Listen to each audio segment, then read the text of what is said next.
估唔到開聲睇呢個 project 都5年幾啦，真係估唔到，原來自己都做咗呢樣嘢一段咁長嘅時間。仲記得由 Day One 開始，好感恩有好好嘅培訓，有好資深嘅前輩去教我哋關於做評述，甚至做口述影像嘅工作。咁但係體育嘅口述影像呢，似乎係我哋算係創先河嘅嗰一批。咁所以大家一齊摸住石頭過河，好多嘢唔同去試呢，係非常之好玩嘅。由最開始做返啲大陸嘅足球嘅項目啦，仲好記得第一次嘅實習或者直播呢，就係做呢個歐國杯。咁當時同奧斯卡仲有前輩信文一齊去做呢，嗰個印象仲係非常之深刻。大家一齊捱夜去睇波，咁但係絕對唔眼瞓，因為非常之興奮。咁除咗足球之外，咁我哋亦都有好多現場去做港超聯嘅服務啦。咁亦都認識到一班嘅會員，同佢哋面對面有接觸咁樣去相處、去交流、去一齊去睇波、享受賽事。我相信又係一個好好玩嘅經歷，唔係咁容易可以得到。跟住除咗呢啲嘅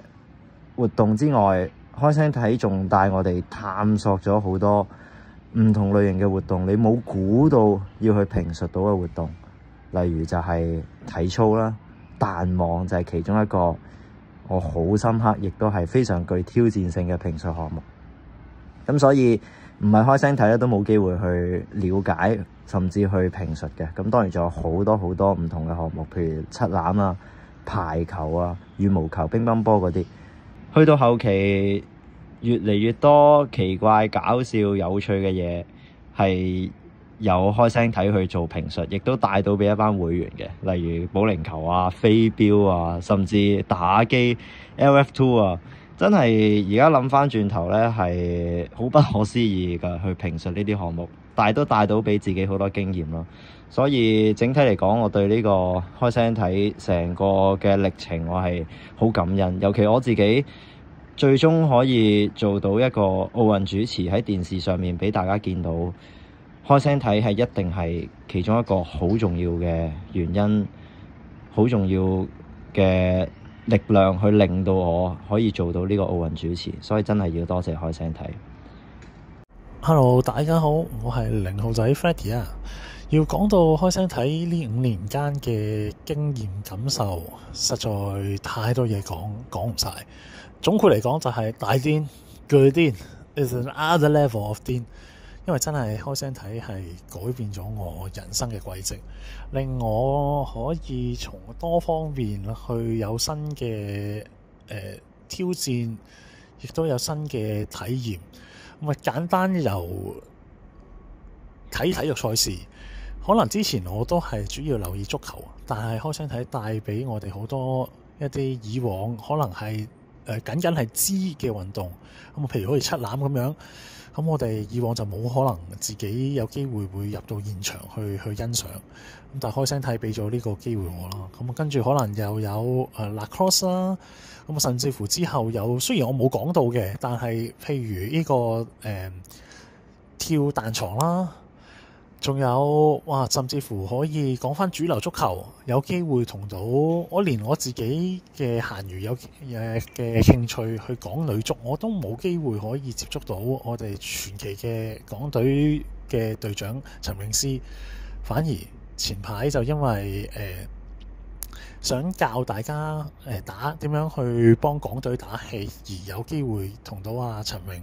去交流。雖然唔多，但係即係呢種，跟住我哋有機會上到去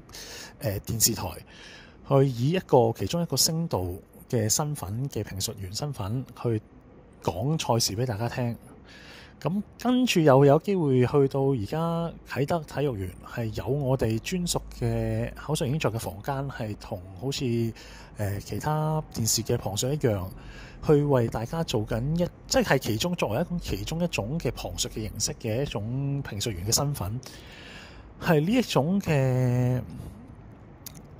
榮耀啊！可以話係唔識講啊！真係一種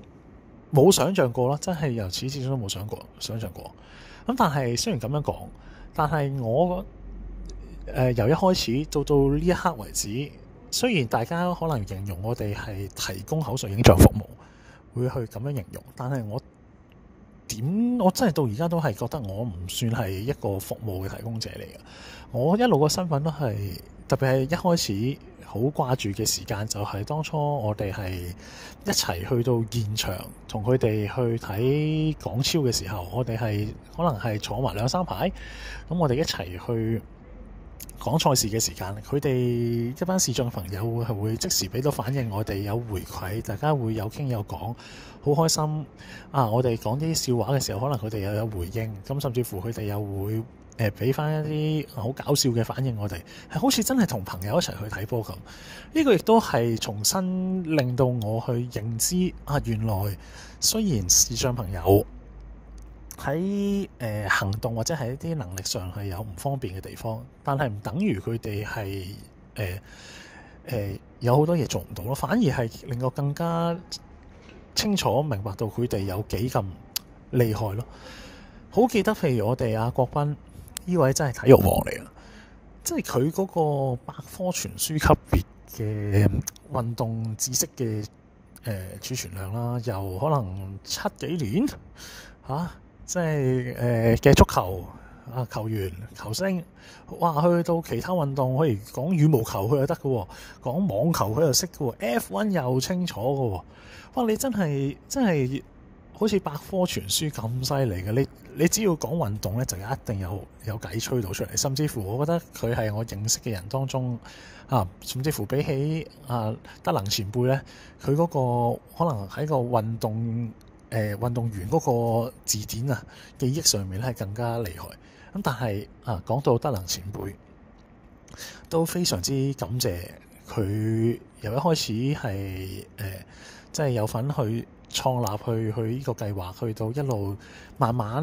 由佢開始入去現場睇波，去講俾視障朋友聽，去到感受到佢哋有咩需要之後，再嚟到教導我哋一啲後輩去分享翻佢由零開始去點樣去感受到接觸到，又有啲咩旁述評述嘅技巧，又點樣同一班即係佢哋有啲視障朋友講嘅時候有咩特殊嘅需要去等我哋去認知，即係冇咗即係呢個開創嘅一個艱辛嘅步伐咧，就絕對冇我哋後面即係慢慢一路踏出嚟嘅到而家嘅一個規模同埋成績。咁亦都好感謝一路沿途有幫助過我哋好多唔同啦，即係好似頭先提到有咁多嘅新嘅運動，咁都我哋可能好多時候都未識噶嘛，咁有賴我哋可能中間譬如七欖有楊思欣啦，亦都有可能係即係 Lacrosse 可能有 Sharon 啦，即係甚至乎排球，哇，仲有一班好勁嘅朋友仔，譬如亦都有我哋師傅啦，又成為咗我其中一個好好嘅夥伴。